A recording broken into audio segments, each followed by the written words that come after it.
কাঞ্চনপুরের শান্তিপুরে 24 ঘন্টা থেকে বিদ্যুৎহীন, ক্ষুব্ধ জনতার সড়ক অবরোধ। 25 ঘন্টা।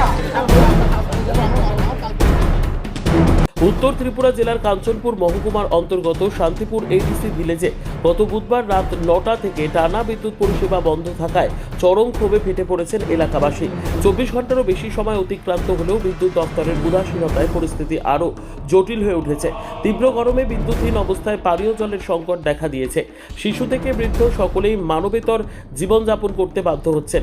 অভিযোগ উঠেছে, একাধিকবার ফোন করা হলেও বিদ্যুৎ দপ্তরের কোনো দায়িত্বশীল ব্যক্তি ফোন রিসিভ করেননি, যা প্রশাসনিক গাফিলতিরই প্রমাণ। এই চরম অব্যবস্থার প্রতিবাদে বৃহস্পতিবার রাত প্রায় 9টা নাগাদ শান্তিপুরের ক্ষুব্ধ জনতা কাঞ্চনপুর ধর্মনগর সড়ক অবরোধ করে তীব্র বিক্ষোভ দেখান। ফলে গুরুত্বপূর্ণ এই সড়কে যান চলাচল সম্পূর্ণরূপে স্তব্ধ হয়ে পড়ে এবং দীর্ঘ যানজটের সৃষ্টি হয়। পরিস্থিতি নিয়ন্ত্রণে আনতে ঘটনাস্থলে পৌঁছে কাঞ্চনপুর থানার ভারপ্রাপ্ত ওসি হরেন্দ্র দেববর্মা সহ পুলিশ ও টিএসআর বাহিনী ওনারা পথ অবরোধকারীদের সাথে কথা বলে সড়ক অবরোধ মুক্ত করতে ব্যর্থ হলে পরবর্তী সময়ে বিদ্যুৎ দপ্তরের এসডিও সজল দেববর্মা ঘটনাস্থলে এসে আশ্বাস দিলে রাত প্রায় 11টা নাগাদ অবরোধ প্রত্যাহার করে এলাকাবাসীরা। তবে এলাকাবাসীদের সরাসরি অভিযোগ করে বলেন, বর্তমান এসডিও দায়িত্ব নেওয়ার পর থেকেই গোটা কাঞ্চনপুর মহকুমায় বিদ্যুৎ পরিষেবা ভেঙে পড়েছে। পাশাপাশি দপ্তরের সঙ্গে যোগাযোগ ব্যবস্থাও সম্পূর্ণ অচল হয়ে পড়েছে। দ্রুত স্থায়ী সমাধান এবং দপ্তরের কার্যকর যোগাযোগ নম্বর চালুর দাবি জানিয়ে মুখ্যমন্ত্রীর কাছে করজোড়ে আবেদন জানিয়েছেন স্থানীয়রা। অন্যথায় আগামী দিনে বৃহত্তর আন্দোলনে নামার হুঁশিয়ারি দিয়েছেন ক্ষুব্ধ জনগণ। এখন 9টা 2 বাজে, 24 ঘন্টা উপরে হয়েছে, এখন মতো আমরা কারেন্ট পাইছি না।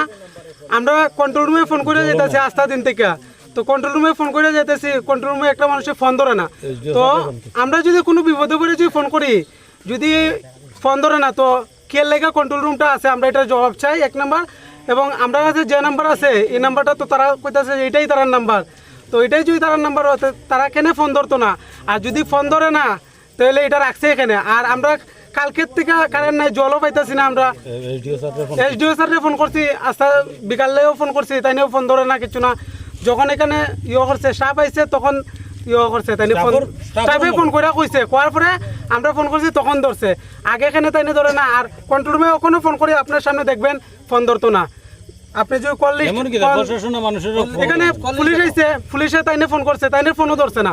তো আমরা এমন একটা নাম্বার চাই যে ওই নাম্বারে ফোন করলে আমরা মানে ফোনটা ধরবো, তারা পাইমু। প্রকৃত নাম্বার চাই। যদি আমরা প্রকৃত নাম্বার না পাই তাহলে আমরা এখানে আজকে সারা রাত অবরোধে আছি।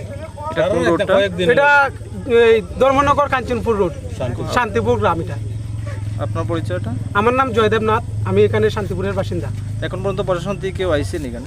প্রশাসন থেকে আইসুন, পুলিশ আইসে, টিএসআর আইসে, অনেকেই আইসুন। আর বিদ্যুৎ দপ্তর থেকে কেউ আইসেন? বিদ্যুৎ দপ্তর থেকে আইসে 2 জন। তারা তো ফিউজ লাগাইতে আইসে, ফিউজ লাগাইতে তো কাজ হয় না। তো আমরা কইছি যে এই সমস্যা, এটি তারা এটা নিরসন দিতে পারতো না, এটা লেগে আমরা বইয়া রইছি। এখন আপনার মূলত মূল বক্তব্যটা কি, মানে কি আশ্বাস পেলে আপনারা? জেনুইন একটা নাম্বার লাগবে, যে ওই নম্বরে ফোন করলে তোমরা সবসময় আমরা পাইবা। কারেন্ট অফিসের সমস্যা মানে কি সমস্যা আছে আমরা জানাইতে পারবো, এমন একটা জেনুইন নাম্বার লাগবে। এটাই আমরা মূল দাবি বর্তমানে। জেনুইন সার্ভিস লাগবে। আর সবসময় যাতে আমরা শান্তিপুরটা কারেন্ট, খালি শান্তিপুর না, গোটা কাঞ্চনপুরের মধ্যে একই দশা। আর বিশেষ করে শান্তিপুরের মধ্যে সবথেকে বেশি সমস্যাটা হইতেছে। আমরা অনেক আগে একবার আন্দোলন করছিলাম, তারপরে বিগত দিন মানে দেখলাম ভালো সার্ভিস পাইছি। কাঞ্চনপুরে নতুন একজন এসডিপি আইছে, সজল দেববর্মা হয়ে, তাই না হওয়ার পর থেকে কাঞ্চনপুরে এত বেহাল দশা হয়েছে কোয়ার মতো না। আমরা তাই না এখানে আবার লাগে অনুরোধ করছি, তাই না আইতেছে না, তাই না এলাম আমরা প্রশ্ন করবো কেন তাই না আবার পর থেকে কাঞ্চনপুরে এমন বেহাল দশা। তাই যদি না পারে তাহলে অন্য একজনের দায়িত্ব দেওক, তাই না।